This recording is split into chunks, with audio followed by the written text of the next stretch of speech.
ले गुना चाहिए ले गुना चाहिए ले गुना चाहिए ले गुना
सरस्वती माते सजिवे वरी मदसाय हरि निरंतर नमो गुरु स्वामी दिव्य ज्ञान मूर्ति जिने दिने स्मृति हरिनाम नमो श्रेष्ठ मुनि महाकवीश्वर आगे नमस्कार वंचितना पद्मनाभ मणे दानव अंतरे पांडवांचे गणे कृष्ण नमितो गणेशाय पादुष्टि पाये जपवे मदये हरिनाम विठाला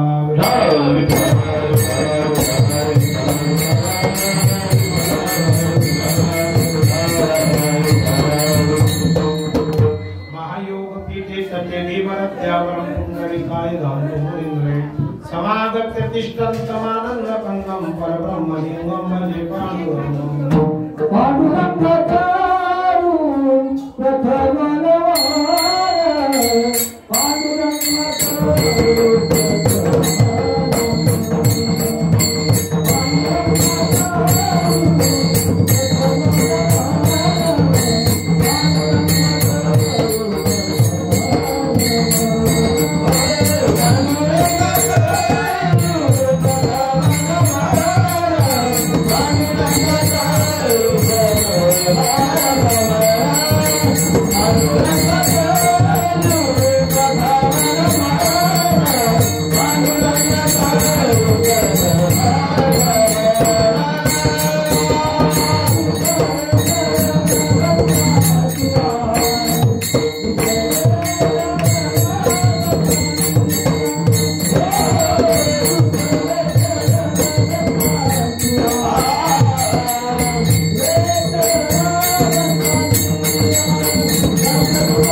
सद्गुरु दास तुका दयान से केलिया स्मरण होय सकल विद्येचे अधिकरण तेचे वंदो श्री चरण श्री गुरुंचे ते नमस्कार होण्याचा पदीनमी तू पद्मनाभा आचे नारायण माझा ओम नमो ज्ञानेश्वरा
राजाधिराज रणंगधीरम राजीवनेत्रम रघुभूषणाधम कारुण्यरूपम करुणाकरं ते श्री रामचंद्र शरण प्रपद्ये दत्तात्रेयाय गो भगवान बुद्ध भावना चतुर्भुजो महाविष्णु योग साम्राज्य दीक्षिता हरि विठाला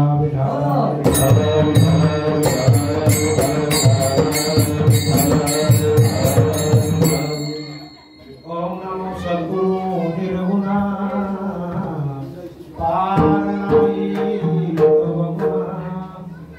वैसोनी माझ्या रसना हरि गुण विशाल वदवे तो कृपा करुण मी मुडमती अज्ञान मनोने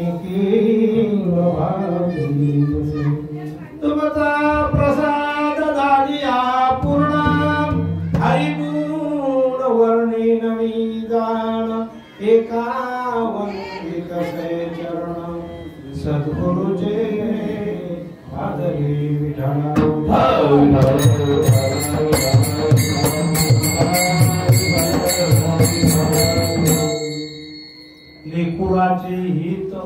लेकुराचे हित वाहे माऊलीचे चित्त ऐसे कळवल्याचे जाते करीला भावी न प्रीती पोटी भार वाहे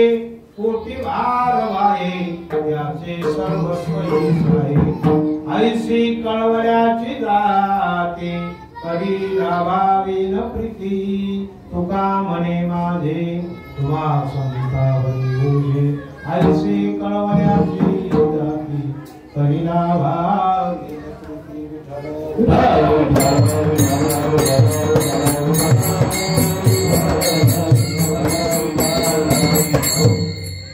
यथामती यथावकाश कीर्तन रूपे सेवे करता निवडलेला नाम गायलेला अभंग जगद्गुरु जगद्वंदनीय देवोचे प्रसिद्ध साधू श्री संत तुकोबार यांचा हा 4 चरणाचा आई किंवा माता या प्रकरणातील हा अभंग आहे। आईचं वर्णन करणारा असा अभंग असल्यामुळे आईचं विशेषत्व जाणून देणार आहे।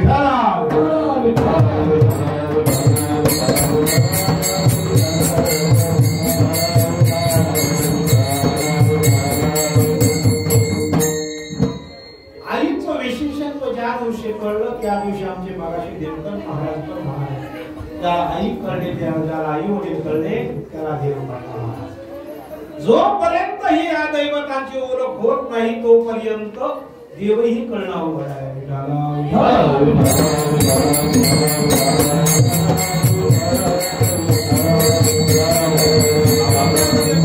सुंदर असं वर्णन केलेलं आहे। जी माऊली आपल्या लेकुराच्या हिताकरता रात्रंदिवस आपलं आयुष्य संपवते आपल्या आयुष्याचा शेवट आपल्या लेकुरा करता करते तिला आई असं म्हणतात। कुठल्याही प्रकारचं तिच्या मनामध्ये हेतू नाही कुठल्याही प्रकारचा फलादेश नाही कुठल्याही प्रकारची इच्छा नाही आणि कधीही त्यांनी कुठल्याही प्रकारच्या सुखाची इच्छा करत नाही।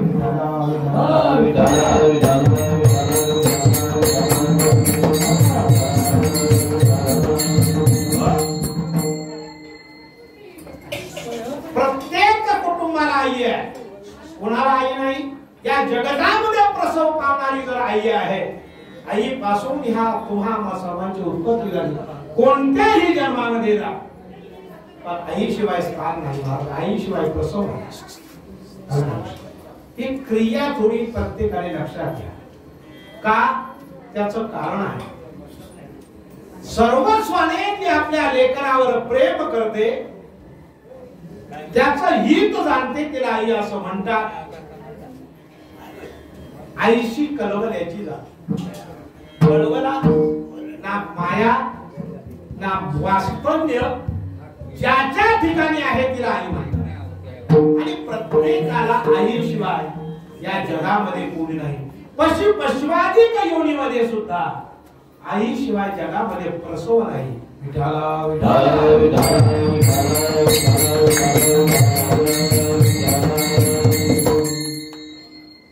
या निमित्ताने आज या मोऱ्याची वाडी मोऱ्यांच्या वाडीच्या या गावामध्ये आमचे मोहन महाराज नुष्टे यांच्या आदरातिथ्याने अतिशय आवडीने आणि प्रेमाने नातेसंबंधाने असणाऱ्या लक्ष्मीबाई बाळू दळवी यांचं निधन होऊन आज आपलं 13वा कार्याचा दिवस आहे आणि म्हणून या ठिकाणी त्या निमित्ताने ही सेवा आहे. त्यांचा प्रथम पुत्र कैलासवासी बाजीराव बाळू दळवी, श्री शहाजीराव बाळू दळवी, शिवाजी बाळू दळवी, श्री व्यंकट बाळू दळवी आणि त्यांची कन्या सौ लक्ष्मी लक्ष्मण साळवे या कुटुंबाचा आतापर्यंत एवढा झालेला हा वृक्ष आहे, संसार वृक्ष आहे. ऊर्ध्व मूलमध्ये शाम कश्मस्त्रावरभूमी छंदांशेष वर्णाने यस्तम वेदस्स वेदवी. या कुटुंबाचा असणारे हा मातोश्री लक्ष्मीबाई तुम्हाला सगळ्यांना ज्ञात आहे. आई आपल्या कुटुंबासाठी काय करते, लेकरासाठी काय करते, त्याचं वर्णन या अभंगामध्ये तुकाराम महाराजांनी रेखाटलं.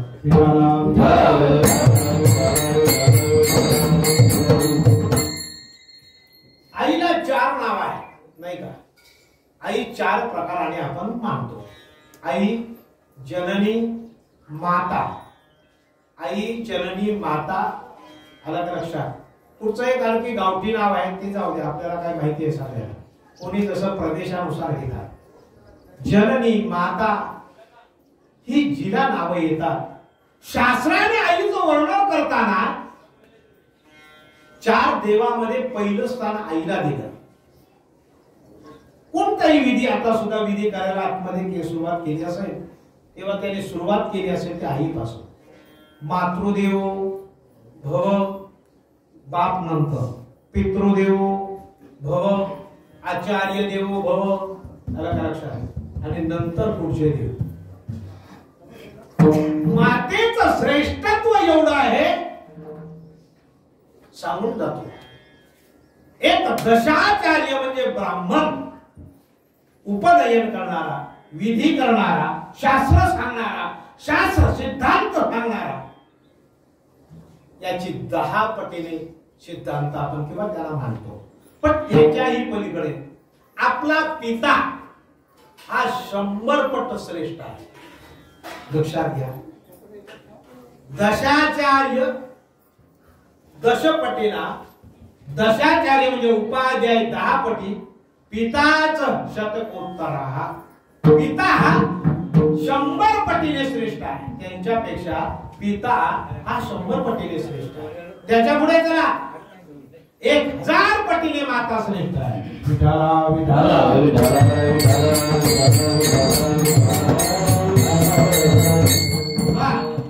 मातेचं एवढं श्रेष्ठत्व वर्णन करण्याचं कारण काय हो.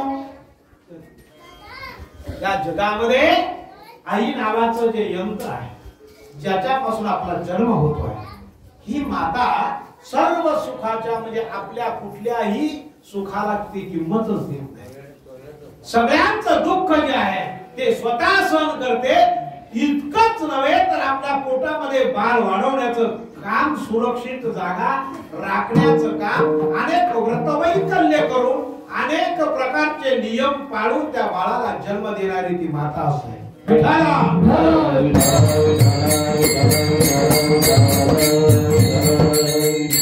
त्याच्या पुढे आपण चला जाऊया. ही जननी माता आणि पिता यांचा विचार केला तर पित्यापेक्षाही 1000 पटीने ज्या मातेचं शास्त्राने वर्णन केलं इतकी श्रेष्ठ आहे. एवढं श्रेष्ठत्व मातेला का देतात, एवढी माता श्रेष्ठ काय आहे, त्या मातेच्या वर्णनाचा विषय काय आहे, पद्मनाभ स्वामी सांगतात.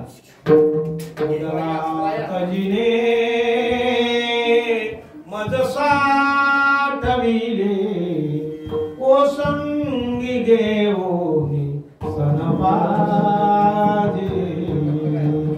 धरो निर्दयी मज हिंदवीरा नमस्कार आई तव पादुका तव अंगावरील ओकलो मी खचित तुझ कष्टविले बहुदीनरा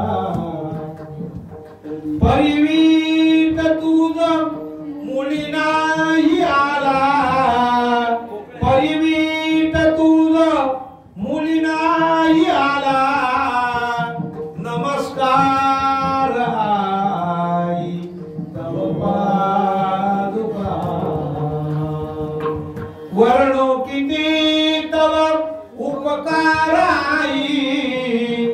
वर्णो किती तव उपकार आई अवघ्या सुखाची तू मजला गिदाई शिरसाष्टांग पायी ठेवो निभाला नमस्कार करीतो आई तुम्हाला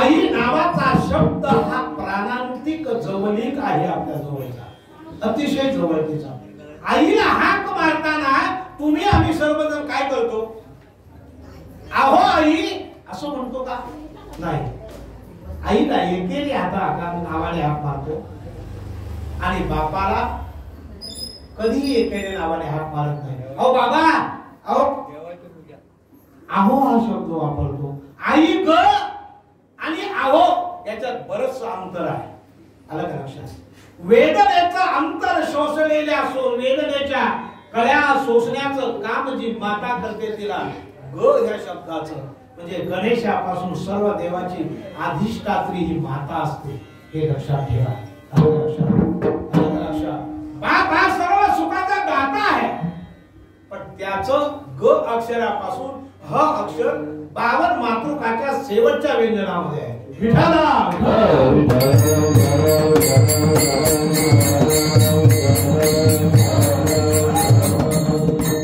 एवढं मातेचं वर्णन करण्यासाठी तुम्हा आम्हाला सगळ्यांना माता आहे ती सुरक्षित बाळाचं 9 महिने पालन पोषण करतेच तर करतेच पण त्याच्या पुढे पहा मदालशेने वर्णन केलेलं आहे त्या बाळाचं उपदेश मदालसा देह निर्मिला कैसा आला शिकवण्या वाटा मातेची या गर्भवासा जो पंत ओखटारे पचला से कोटा अविचारी बुद्धी तुझी पुत्र राया आदर्शा अरे बाळा ज्या ठिकाणी तुला मी वाढवलं हे उपकार तुमच्या आमचं गुणाचं म्हणजे उपकार आईचे भेटणार नाहीत अशा या जगामध्ये एकंदरीत जर विचार केला सगळी विज्ञानाने सगळ्या गोष्टी तयार केल्या पण बाळाच्या जन्मासाठी असं एखादं यंत्र जर निर्माण झालं त्याच्यामध्ये बाळ तयार झालं आणि 9 महिने झालं का त्या यंत्रातनं काढलं असं जर झालं तर काय होईल आपोआप बाळ तयार होईल ना सगळं विज्ञानाला करता आलं ही गोष्ट करता आली नाही याचं कारण आहे महाराज विज्ञानाला संवेदना नाही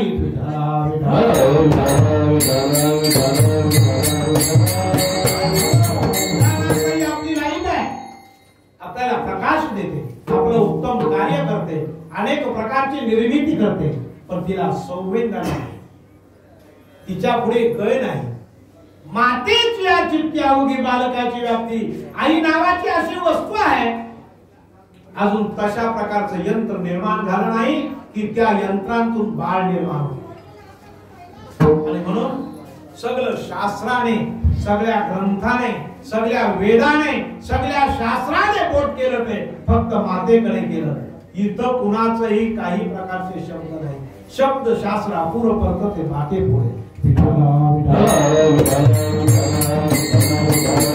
आणि म्हणून आपण त्या मातेच्या कष्टाची गणने करत असताना असं म्हटलेलं एका कवीने थोर तुझे उपकार आई थोर तुझे उपकार वदत विनोदे हसत सोडी कोण दुधाची धार आई थोर तुझे उपकार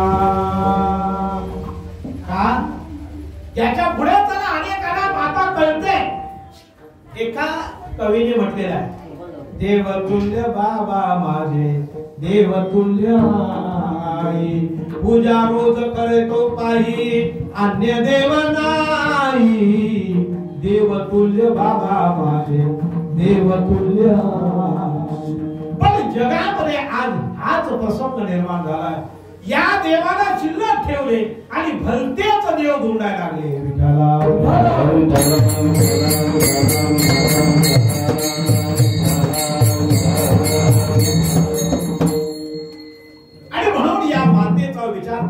महाराजांनी मांडला. त्या मातेच्या उपकाराची पराकाष्ठा आपल्या समोर मांडली. ही आई स्वमाता जी आहे तिच्या बरोबर अनेक 8 मातांचा नंतर 5 मातांचा समावेश आहे. ती या जगावर उपकार करते आणि माता या जगाला वाढवते. लक्षात माता किती प्रकारचे, बाप किती प्रकारचे, बाप 5 प्रकारचे, माता 8 प्रकारच्या. आपल्याला काय काय कल्पना आहे आलं का लक्षात? तसं बघितलं ही माता सर्वस्वाने वाढवते. आपल्याला हिंदू धर्मामध्ये आणि आपल्या शास्त्रामध्ये बरेच ठिकाणी बोलण्या चालीमध्ये ते येतं. ती गोष्ट सोडा तर त्याने पुन्हा दुसऱ्या 5 मातांचा समावेश केला. एक राजमाता म्हणजे आपल्या जगाला म्हणजे जो एखादा आता राजेशाही पद्धत गेली, लोकशाही पद्धत गेली ती सोडा, पण राजाची जी पत्नी असते ती सगळ्या असणाऱ्या प्रजेवर पुत्रव्रत प्रेम करते म्हणून तिला राजमाता म्हणतात.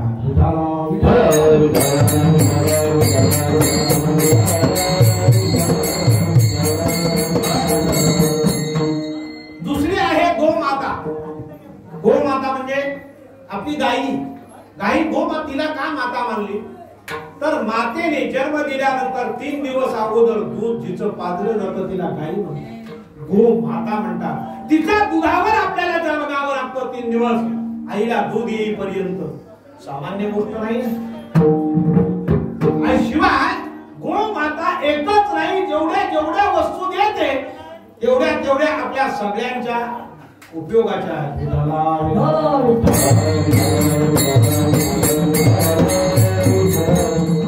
तिसरी गुरुमाता. गुरुमाता ही गुरुमाता इतकी श्रेष्ठ आहे की पूर्वीच्या काळामध्ये अनेक विद्यार्थी शिकायला जात गुरु आश्रमामध्ये. 12 वर्षापर्यंत तिथं शिक्षण घ्यायचं आणि नंतर मग आपल्याकडे विद्या घेऊन घरी परत यायचं. आता शाळेत जातात एवढाच काय तो फरक आहे.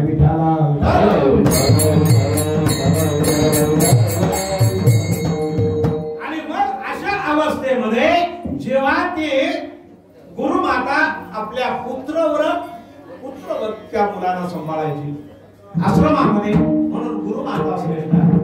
गुरुमाताच्या पुढे आपल्या मित्राची आई सुद्धा आपल्याला आई आहे, माते समान आहे. कारण ती ज्या मुलावर तिच्या प्रेम करते तेवढेच प्रेम त्याचा जो मित्र असेल त्याच्यावर करते. तुम्ही अनुभवून बघा. फक्त प्रेमाचा संबंध कळला पाहिजे. तो जोर कळला. आणि त्याच्यानंतर तिसरी आई आहे ती आपल्या पत्नीची जी आपली आई आहे, जी आपल्या पत्नीची जी आई आहे ती सुद्धा आपली माता आहे. ही गोष्ट लक्षात ठेवायला पाहिजे.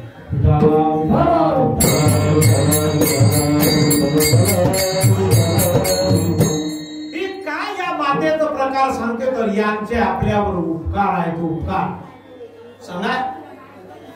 त्याच्यानंतर अनेक 3 मातेचा समावेश तो पुढे केलेला आहे. एक राजमाता भरत माता. हे मातृभूमि तेरी जय हो सदा विजय हो, तेरे प्रशस्त नभ में सुख सूर्य का उदय हो. हे भारत माते या जगावर वर्षकालीन राज्य करणारी जी भारत माता आहे तिला आई म्हणतात. बाकीच्या देशाला आई म्हटलं जात नाही. या फक्त भारत मातेला आई म्हटलं जातं. या प्रेमाचा देश आहे तो भारत देश आहे. त्या भारत देशामध्ये या महाराष्ट्रामध्ये आपण जन्माला आलो म्हणून आपलं भागले महाराज. कारण या मातेची या चित्ती अवघी बालकाची व्याप्ती त्याच्या पुढे जिस देश में गंगा बहती है लक्षात.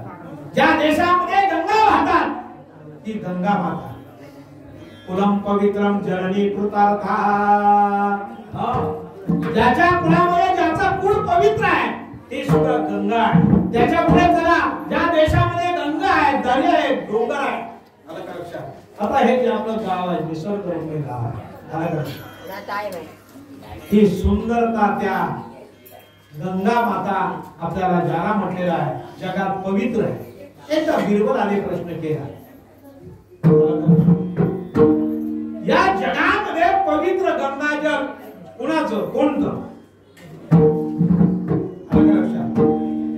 तर म्हणला यमुनेचं पवित्र गंगाजल आहे. बादशाने विचारलं यमुनेचं जर पवित्र गंगाजल आहे मग सगळ्यांनी एकच उत्तर दिलं यमुनेचं आहे. बिरबलाला विचारलं, बिरबलाने वाई वेगळं काहीतरी सांगेल. बिरबलाने सांगितलं यमुनेचं पवित्र गंगाजल आहे, मग गंगेचं पाणी कसं आहे ते म्हणजे अमृता समान आहे, ते जल नाही. म्हणून गंगा प्रत्येक कार्यक्रमामध्ये प्रत्येक विधीमध्ये गंगेचैव यमुनेचैव गोदावरी नर्मदा सिंधू कावेरी जलेस्मिनं सन्निधं का नुसतं स्मरण जरी केलं तरी सुद्धा त्या गंगेच्या स्मरणाने पाप नष्ट. गंगा पापम शशी तापम दैन्यं च कल्पतरुतथा. हे साधू संत का सांगतात? या जगामध्ये तुमच्या आमच्यावर प्रेम करणारी ही गंगा माता सुद्धा सकाळी तुम्ही आम्ही स्नान केलं नाही तर हा कोरोना काय दुसरा महाकोरोना पण होईल. विठ्ठला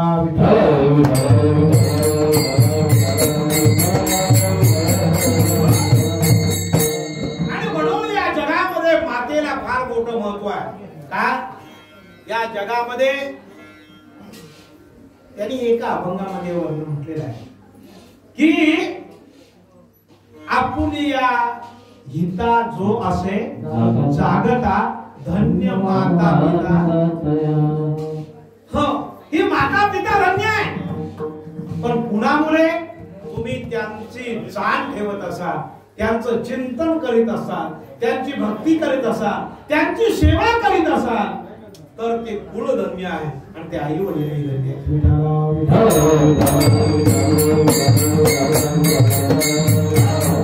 आणि जर त्यांचं कुळ धन्य व्हावं, त्यांच्या कुळामध्ये उंच म्हणजे संस्कार वाढावे, त्यांच्या कुळामध्ये भक्ती व्हावी असं वाटतंय तर काय व्हायला हवंय हो? कुली कन्या पुत्र होती जे साथी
कठीण अवस्थेमध्ये करण्याचं कारण काय? त्याचं कारण आहे ज्या कुळामध्ये आई वडिलांवर अत्यंतिक प्रेम आहे, आई वडिलांवर अत्यंतिक सेवा करण्याचे याचं कारण मी पुढे सांगून जाईल. हे जर नाही केलं तर तेही चालणार नाही, कारण त्याचं तुम्हाला ऋण फेडावंच लागेल. माता पितयाचे ऋण फिटे गयावर. तुम्ही असं म्हणाल की त्यांचं ऋण जर आपण एकदाच काय आपण घेऊन मोकळं झालो तर मग होईल ना, काय करायचं? पैसे शिवाय आपल्याकडे खूप पैसा आहे, आता सगळ्या बाजूने पैसा खूप श्रेष्ठ झालेला आहे. पण एक लक्षात ठेवा, श्रेष्ठ असणारा पैसा कितीही पैसे दिले तरी आज मडीच्या मडी रोज जळताय, त्यांचा पैसा नाही का? आधारेला पंधारेला आधारेला पंधारेला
सरकार यादी देत आहे. काय यादी देत आहे? मुंबईला एवढं चालू आहे, एवढे गेले, पुण्याला एवढे, नुसतं इथे नाही तर संपूर्ण देशामध्ये क्रांती झालेली आहे. खरं म्हणजे दुःखाचा दिवस आहे तो. एवढी मंडळी या जगातून जाणं हे दुःख आहे. ही काळाची गोष्ट आहे, तो विषय सोडा. पण एक लक्षात ठेवा, कुणाचा मामा आहे, कुणाचा चुलता आहे, कुणाचा बंधू आहे, कोणी बाळंतणी मरता आहे. आलं का लक्षात? आज अनेक प्रकाराने जगाला दुःख सोसावं, ज्याच्या कुटुंबावर ही वेळ आली, काय अवस्था असेल त्याची. त्यामध्ये सुद्धा माया करणारी, प्रेम करणारी जी जी मंडळी आहे, त्यांचा विचार बघितला तर त्यांची अवस्था फार दयनीय आहे. आपल्याला वाटतंय तेवढं सुपर आहे. लक्षात ठेवा, एवढ्या करता साधू संत म्हणायचे, उठा जागे वाली आता, स्मरण करा बंधविनाता, आवे चरणी देवा माता, रुक्माव्यता जन्माचा.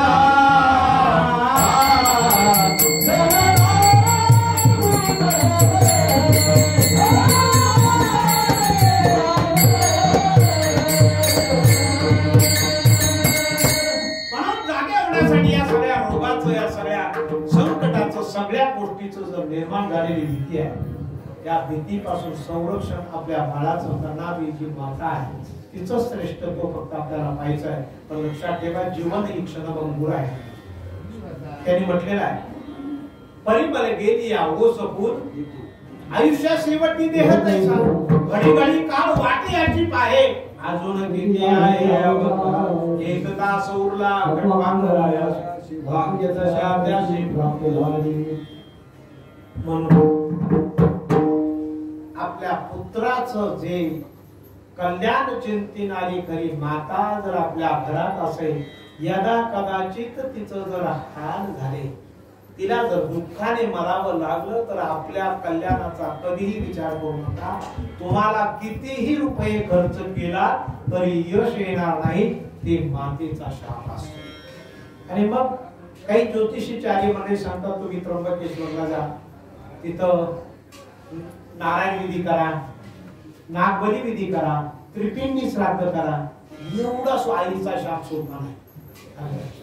आणि म्हणून आई वडिलांचा शाप आपल्याला होऊ नये, मग काय करायचं? माऊलीने सुंदर असं त्या ग्रंथामध्ये वर्णन केलं.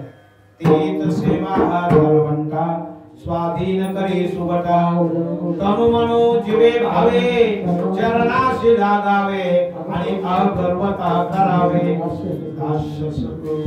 एक नाही, असे अनेक उदाहरण आहे. एक असं उदाहरण आहे, सिद्धांत साधा आहे तुम्हाला सांगतो वेळेच्या अभावी, कारण हे कार्यक्रम वेळेत व्हावे लागतात. मुलाला अतिशय कष्ट करून लोकांच्या शेतामध्ये मजुरी अगदी कमवून मोठं केलं, श्रीमंत म्हणजे चांगलं शिक्षण दिलं. पण एक दिवस असा प्रसंग आला, पळता पळता म्हणजे शाळेमध्ये पळता पळता ते बालपट, त्याच्या डोळ्याला इजा झाली. इजा झाल्यानंतर परिस्थिती अशी निर्माण झाली, महाराज त्या मुलाचं ऑपरेशन करावं लागलं. त्या डॉक्टरने सांगितलं, या जर डोळा कुणी जर दिला तर याचा डोळा चांगला होईल. त्या मातेने मागचा पुढचा विचार केला नाही. तिचा म्हणजे माझा डोळा काढा, त्याला बसवा. लहान होतो, त्याला काय कळत नव्हतं. कर्म धर्म स्वयंमाने त्या मुलाने शिक्षण घेतलं. महाराज मोठा झाला. मोठा झाल्यानंतर कलेक्टर झाला. सांगायचं, एक दिवस त्याच्या शाळेमध्ये तुमचं पारितोषिक वितरण समारंभ असताना तिला बोलावलं, म्हणजे त्याला राग आला. त्याला राग आला म्हणा, कारण तिचा डोळा असा बाहेर आला होता. हे सगळं सुजलं होतं आणि वेगळा डोळा म्हणून ती खराब दिसायची चेहऱ्याला. पण बाळाला माहित नाही की माझ्या आईचा डोळा मला बसवला, हे काही त्याला माहित नव्हतं. आणि त्याच्यामुळे त्याला हे काहीच लहानपणी झालेला प्रकार आहे. त्याला राग आला, घरी आला ना, दप्तर टाकून दिला. आई म्हणाला, काय झालं बाळा, तू शाळेत आलीस तर माझा अपमान केला, कारण मी 1 नंबरचा विद्यार्थी असताना माझ्या शाळेमध्ये अशी कुरूप आई, तू आलीस, माझा अपमान झाला, तू शोभत नाहीस मला. आईला काय वाटत असेल?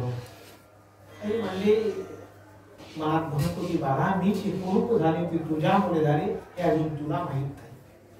कर्मधर्माने मोठ्या शिक्षणाला गेला, तिथं आईने पैसे पुरवले. त्याचा प्रथम नंबर डायरेक्ट कलेक्टर झाला.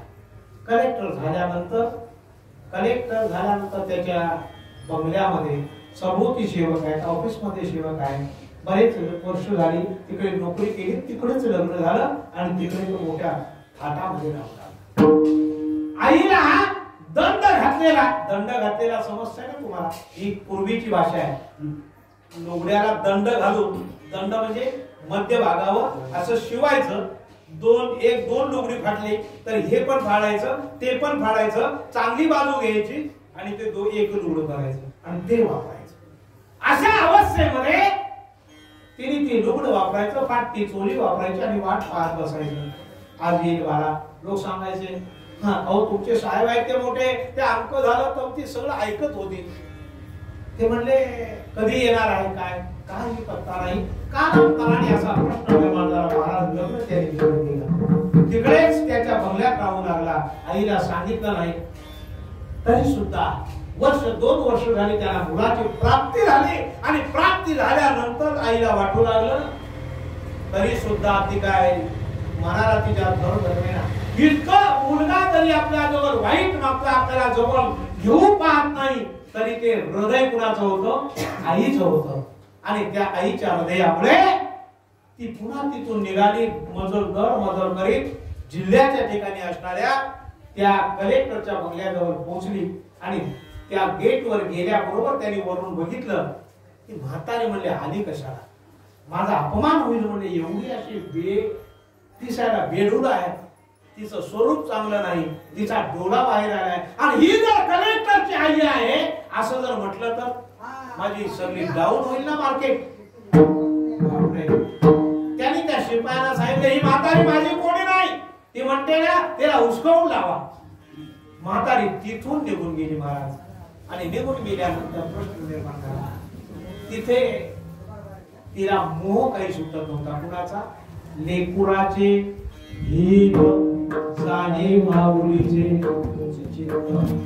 तिला मोह सुटत नव्हता. ती त्या मोहापायी समोर एक डॉक्टरचा बंगला होता, डॉक्टरचा दवाखाना होता आणि त्या दवाखान्यामध्ये ती सेवे करता राहिली महाराज. दवाखान्यामध्ये झाडू मारावं, कचरा मारावं, रोग्याची शुश्रूषा करावी आणि त्या माडीवरून आपल्या त्या लेकराच्या कुटुंबाकडे पाहावं. एवढी जिच्या अंतःकरणामध्ये दया आहे तिला माया म्हणतात, आई म्हणतात. रोग उठावं तो डॉक्टर तिच्या पाठीला होईल का या दरवाजाकडे बघते तिलाही माहित नव्हती. ही या कलेक्टरची आई आहे हे डॉक्टरलाही माहित नाही. बराच काळ झाला त्या कलेक्टरची मुलं त्यांच्या गॅलरीमध्ये यायची. ही ह्या गॅलरीवरून उभी राहायची, डोळ्यामध्ये ढळढळ जसा अश्रू आणायची आणि रडायची. आणि रडत असताना ते आठवायचे दिवस. अरे बाळा तुला याच सुखासाठी वाढवलं हे खरं आहे. तू मोठा व्हावं, तू कलेक्टर व्हावं, तू मोठा कोणीतरी व्हावं म्हणून वाढवलं ही गोष्ट खरी आहे. पण असं नाही की तू सर्वस्वाचा त्याग करावा, तू सर्वस्वाला विसरावं, देवाला विसरावं, धर्माला विसरावं, रीत सोडावी, शास्त्र सोडावं आणि अशा रीतीने तू वागावं ही इच्छा नव्हती. आणि त्याप्रमाणे ती एकटीच आपल्या हृदयाचं हे डोकं गरम करून अश्रूच्या धारा तिच्या हे सगळं एक दिवस त्या डॉक्टरने बघितलं. डॉक्टरने त्या म्हातारीला जाणली आणि आपल्या आईप्रमाणे तिला वागू लागला. तिला राहायला स्वतंत्र होऊन दिली. तिला राहायला त्यांनी जाणून कर्म केलं. बघा राहायला जागा दिली, उत्तम प्रकारे जेवणाची व्यवस्था केली आणि व्यवस्था केल्यानंतर ती तिथे राहू लागली. पण तिचा क्रम चुकला नाही आणि म्हणून अभंगाच्या पहिल्या चरणामध्ये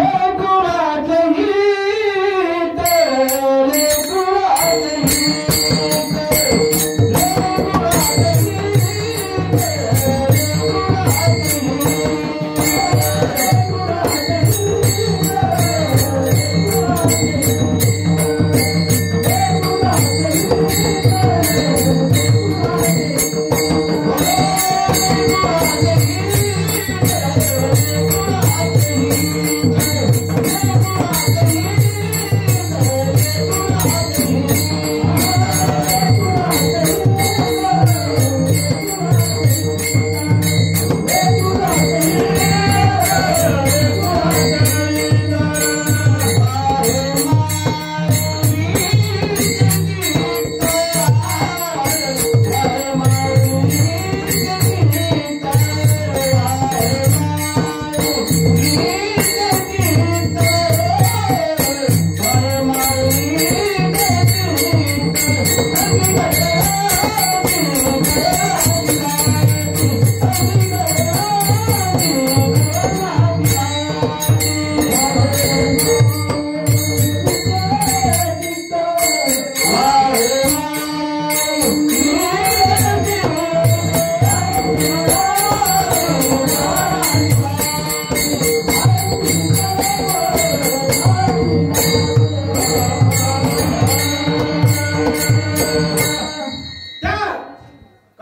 डॉक्टरच्या बंगल्याकडे पाहत असताना प्रसंगानुसार वेळ निघतो, शरीर चुकलं होतं, पण डॉक्टरने त्या मातेचा संभाळ केला आणि संभाळ केल्यानंतर एक दिवस ती आजारी पडल्यानंतर तिच्यावर अशी अवस्था आली, डॉक्टरही इलाज करू शकत नाही.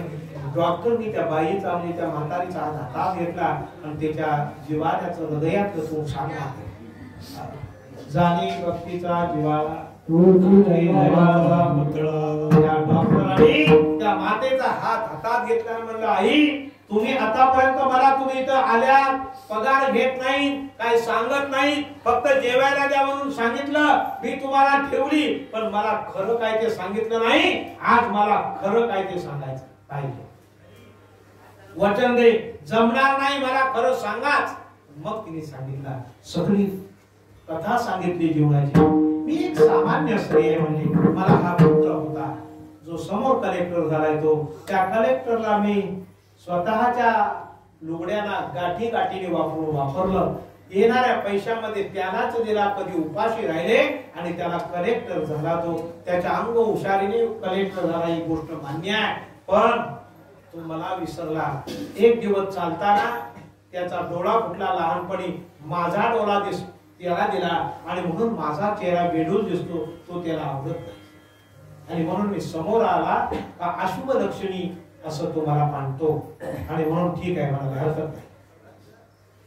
आणि त्या म्हातारीने एवढं सांगितलं, तुम्ही मला देवासारखे मिळालात आणि तुम्ही माझं पालन पोषण केलं, सुखी राहा असा आशीर्वाद दिला. आणि आईने राम म्हटलं, त्या म्हातारीने राम म्हटलं.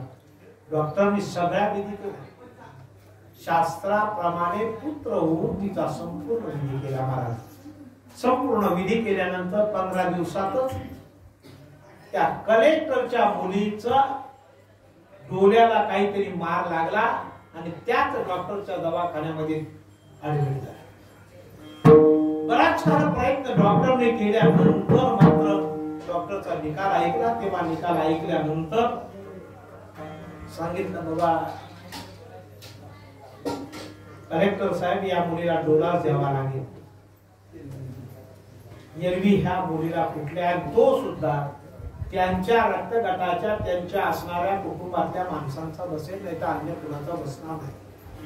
हे जेव्हा ऐकलं तेव्हा त्याच्या लक्षात आलं की माझा डोळा जिने दिला, मला दिला, त्या दिवेने त्याला आईची आठवण झाली, कारण स्वतःचा डोळा काढून मुलीला द्यायचा.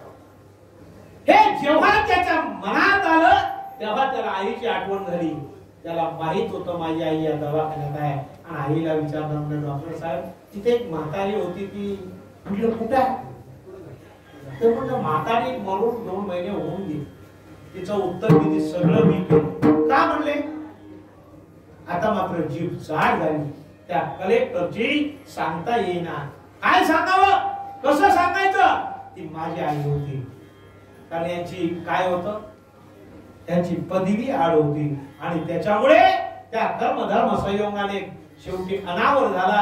आणि मग डॉक्टरला सांगितलं, अरे ओ कलेक्टर साहेब, हे मलाही माहिती आहे, तुम्ही जे सांगता ते मला माहिती आहे की तुमचा जिने संपूर्ण आयुष्यभर सांभाळ केला, जिने तुमच्यासाठी अखंड जीवन दान दिलं, शेवटच्या क्षणापर्यंत तुझ्या मुलाला कधीतरी मांडीवर घ्यावं एवढ्याच सुखासाठी ती वाट बघत होती.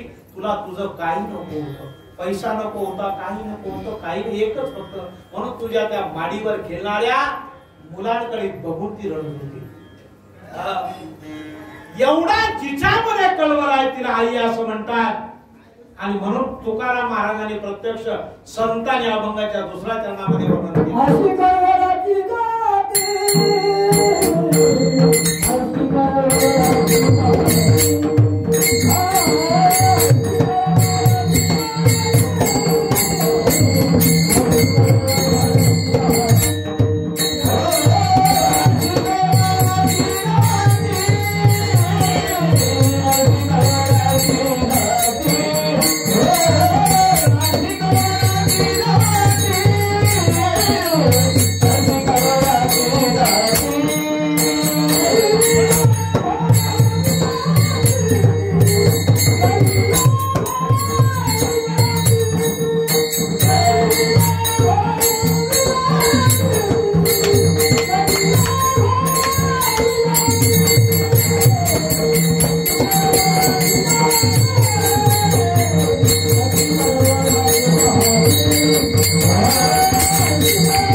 मातून वैरिणी असं शास्त्राने एका ठिकाणी म्हणलंय, पण ती वैरी नसतेच.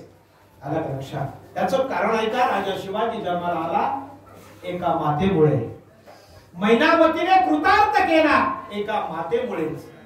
अशी किती उदाहरणं आपल्याकडे आहेत. ध्रुव बाळाला आढळपदावर बैसवला मातेमुळेच. किती माता श्रेष्ठ आहे. पुंडलिकाने पांडुरंग विटेवर उभा केला कोणत्या भक्तीने? भक्ती माझी मातृपितृ भक्ती, त्याच्यामुळेच उभा केला ना. एका ठिकाणी मी स्वतः कीर्तनाला गेलो होतो आणि जे प्रत्यक्ष आता वेद शास्त्रातलं पुराणातलं आम्ही आता वाचून सांगतो, आम्हाला त्याच्याबद्दल दुःख वाटतं, त्याच्याबद्दल वाद नाही, पण मी प्रत्यक्ष माझ्या डोळ्याने बघितलेली घटना होती. आम्ही कीर्तनकार मंडळी, असे चांगले परिष्ठी मंडळी, चांगल्या टोप्या घालून सफेद कपडे घालून सगळे थाट माटात संत मंडळी आमच्या घरी आली. म्हणून काय केलं त्याने? पुढचा जेवढा भाग होता का नाही इतका सुंदर सजवला, सुंदर रंगवला, सुंदर गाद्या गिरद्या आम्हाला टाकलेल्या आहेत, सुंदर पंखे लावलेले आहेत, सुंदर नाश्ता आहे, सुंदर सगळी व्यवस्था. पण कर्म धर्म संयोगाने थोडस निरीक्षण करण्याची बुद्धी माणसाला असते, नाही असं नाही, पण ती उपयोगात कशी आणायची त्याचा अनुभव आहे. सगळं झालं, कार्यक्रमाची तयारी झाली, आमची मंडळी तिथे निवडून मी निवडून लघुशंके करता त्याच्या मागच्या दारी गेलो परसावामध्ये, आणि एक वाडा होता. त्या वाड्यामध्ये आताच्या वाड्याला लागा आहेत, पूर्वीच्या नुसते खड्डे खड्डे खड्डे, त्याच्यात त्या गुराणी बसायची अशी अवस्था होती. पण गोधन भरपूर. आणि त्या म्हातारीला, त्याच्या आईला ज्याच्याकडे गेलो होतो ते माझ्या प्रत्यक्ष डोळ्याने बघितलेली घटना आहे. आणि मग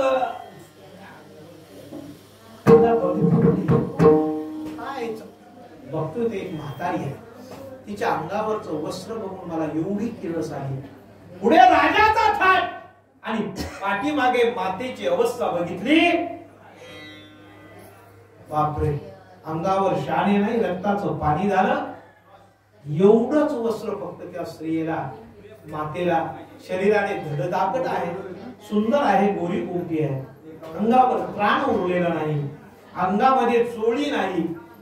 आणि जसं एखाद्या मरक्या गुराला बसायला गोंता टाकतो का नाही, असा गोंता तिच्या फक्त डोंगणाखाली आहे. आणि ती म्हातारी त्याच्यावर पडलेली आहे. आमची सोय केली, बाहेर आलो. बाहेर आल्यानंतर ते जे डोक्यामध्ये बसलेलं दुःख होतं, तो राग होता.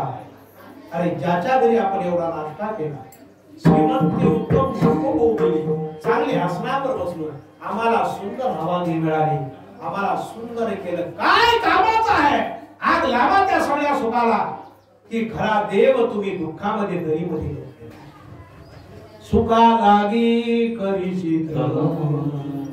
कशाला सुखाची तळमळ जरी किती वाटलं तुला सुखाची प्राप्ती नाही, तुम्हाला सांगतो आम्ही त्या सगळ्या म्हणजे या घराच्या पायरीला स्पर्श करायचा नाही, सगळे बोले बिचार उचला आणि एखाद्या झोपडीमध्ये चला, तिथे आपण रात्र काढू. आम्ही एकही जण लोटांगण घालायला लागला. म्हटलं महाराज मीच तुम्हाला आणलंय, तू आणलंस, पण तुझ्यासारखा पापी या जगामध्ये कोणी नाही, जो मातेला अशा प्रकारचं वागणूक देतो, आचरण देतो, त्याचं दर्शनही करणं हे जर माहित असतं मला तर पहिलंच कार्यक्रम घेतला नसता. महाराज तुम्ही आमच्याकडे येऊ पण नका, आम्हाला देणं पण नको, आणि तुमचं खाणं घेतलं की आम्हाला वमन करणं इतकं पाप तुमच्या घरात आहे. कशामुळे? तर त्या मातेला कधी तू न जाणल्यामुळे. आणि आज गोठ्यामध्ये ती माता काय अवस्थेत आहे, आम्हाला बाहेर पुरणाची पोळी आणि तिला तुकडा सुद्धा नाही असं जीवन ज्याच्या घरी आहे. न लगे पापा ते धुंडावे, ज्याला लागेल त्याने तेथे जावे. ज्याला पाप हवा असेल त्याने त्या घरी जावं ज्या घरी आई बापाची छळणूक होते. आणि म्हणून लोटांगण घातलं पण नाही आम्ही त्या घरी प्रवेश केला. त्याच्या घरचं कीर्तन मंदिरामध्ये गेलं. आमच्याच शेजारचं गाव आहे, आलं का लक्षात? नामनिर्देश मी करत नाही, सांगायचा मुद्दा आहे. तेव्हापासून आजपर्यंत मला आई नावाच्या वस्तूला जो सातत्याने उत्तम प्रकारे आई वडिलांना जाणतो बसतो, म्हणून महाराजांनी म्हटलं अरे वेदांत ज्याच्यामध्ये जन्म झाला संसार सारा घेऊन अंगी मद खेळविला नमस्कार माझा दाता तुम्हाला. काय केलं नाही आई वडिलांनी तुमच्यासाठी. राजाचे गज करतात पण पैशासाठी श्रीमंतासाठी तोच पैसा कोरोनाच्या रूपाने किती वेळी दिला तरी तुमचा प्राण घेतल्यापासून जात नाही. लाखो डॉक्टर गेले, लाखो श्रीमंत गेले, व्यापाऱ्यासारखे कंपनीचे मालक गेले, मंत्री गेले, नाही येणार परतो. काय करायचे आहे त्या श्रीमंतीला. या जगामध्ये आज एवढं मोठं दुःख आहे. आज जगामध्ये कथा कीर्तनाला बंदी आहे, मान्य आहे, पण त्याच्याशिवाय मात्र पर्याय नाही. ही गोष्ट लक्षात ठेवा. जिथे चिंतन नाही, मनाला रात्रंदिवस तुमच्या मनामध्ये एकच ध्यास आहे, रात्रंदिवस बसाल तिथे विषय तोच आहे, फक्त कोरोना. त्याच्यापेक्षा एवढं चिंतन आयुष्यामध्ये तुम्हाला देवाचं तरी कुठं पण घडलंय का? एवढा सत्संग कुठे घडलाय काय? बसाल तो कोरोनाचाच गुरुबंधू, तोच माझा भाऊ, तोच माझा बहीण भाऊ, सगळे चुलते कोरोनाच. बघा त्याच्याकडे सुद्धा त्याला कोरोना आहे का काय? तो कोरोनाचं गिराईक, ते कोरोनाचं घर आहे का काय? एवढी मना श्रेष्ठ धारिष्ठ जीवी धरावे. आलं का लक्षात? धारिष्ठ आणि पथ्य, संतांची पथ्य. का संतांनी सांगितलं पंचविध पातक करू नका? आलं का लक्षात? पंचविध पातक करू नका आणि पंचविध पातकापासून दूर राहण्याचं कारण हेच आहे महाराज. त्याकरता त्या आईचं महत्व या निमित्ताने किती सांगावं तेवढं कमी आहे. म्हणून तुकाराम महाराज म्हणतात सगळा भाग तुमच्यात त्याच्या ईश्वराने त्याच्याकरता दिलेला आहे. म्हणून ती माता ऐकून आपण भजन करू. विठोबा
नेपुराचे हित जाणे माऊलीचे चित्त ऐशी कळवल्याचे जाते हरिला बाबीन प्रती कोटी भार आहे त्याचे सर्वस्वही सहाय ऐशी कळवल्याची जाती करिला भाबीन प्रीती ज्ञानेश्वर माऊली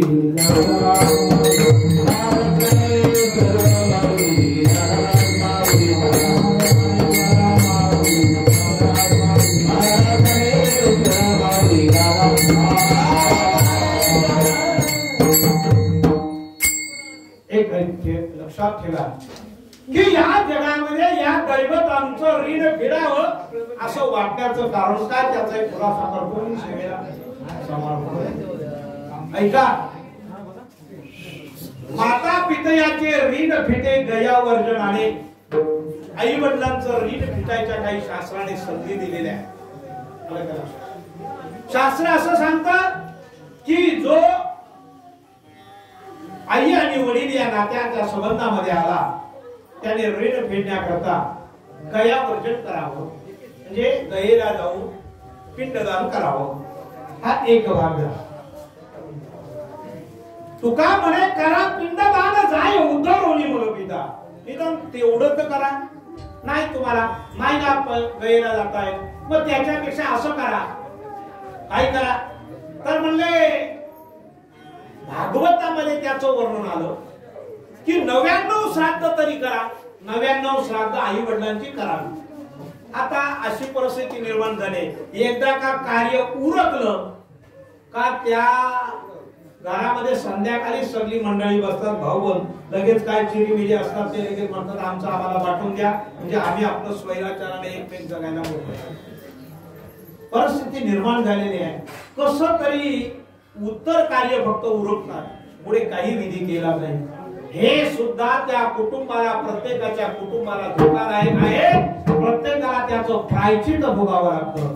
गरुड पुराणामध्ये त्याचं वर्णन आलेलं आहे. 99 श्राद्ध म्हणजे ती अशी आहे ही 12 दिवसाची 12, मला का लक्षात, म्हणजे दशपिंडाची 10, उत्तर कार्यापर्यंत 3, म्हणजे एकूण 13 काय पिंडदान या दिवसात होता. कधी आजचं 13वं पिंडदान आहे. हे 13वं पिंडदान, ही 13 आणि हे 1 वर्ष झालं. प्रत्येक महिन्याला 1 वर्षापर्यंत दर महिन्याला ज्या दिवशी आई किंवा वडील वारले त्या तिथीला एक श्राद्ध करायचं असतं. एवढं आपल्याला वेळ नाही मिळाली तर निदान एक जोडपं जेवायला घालायचं, त्याला एक अन्नाचा जेवण दर त्या स्थितीला करायचं. अशा वर्षाचे 12 महिने ते पिंडदान आहे एक प्रकारचं. ती 12 महिन्याची 12 जोडपी जेवायला घालायची. वर्षाच्या नंतर शेवटच्या तिथीला येईल वर्ष श्राद्ध येईल. तारखेवर जाऊ नका, तिथीने. आणि मग त्या 12 वर्षाच्या 12 महिन्याच्या 12 तिथीचं हे श्राद्ध होतं. ही 13, 12 आणि 13 25 श्राद्ध एका वर्षामध्ये होतात. ही 25 श्राद्ध झाली का त्याच्यानंतर काय करावं, वर्षाने वर्ष श्राद्ध करावं. गरुड पुराणामध्ये असा निर्णय आलाय, जर वाचला असाल तुम्ही तर, की ते म्हणले जीव मेला ना का लगेच स्वर्गात लगेच जातो. कुठे जातो काय माहिती नाही, आपण लिहितो ते सगळ्याला, पण तसं नाहीये. तिथं सुद्धा जायला 12 वर्ष लागतात. आपली इथली 12 वर्ष, त्यांचा काय आणखी वेगळा वेळ आहे ते सोडा. त्या 12 वर्षामध्ये तो जीव एकदाच फक्त पुण्यतिथी ज्या दिवशी तिथ असते वर्षाची, त्या दिवशी एका वडाच्या झाडाखाली फक्त थांबवला जाता आणि तो यमदूत त्याला सांगतो, जा तुझे जर पुत्र आहे, कन्या आहे, हे तुला आज संतर्पण करत असतील, 4 मुलं जेवायला घालत असतील, 4 माणसं जेवायला घालत असतील, अन्नदान करीत असतील, कथा कीर्तन तर तुला सुख. तुला हे जर होत नसेल तर तुला अन्न नाही, काही नाही, तसंच चालवलं जातं उपवासी. मग जर एखादा पुत्र अशा प्रकारचे एखादी गोष्ट चालवत असेल तर तुका म्हणे पितृ आशीर्वाद देतील आणि कल्याण म्हणतील.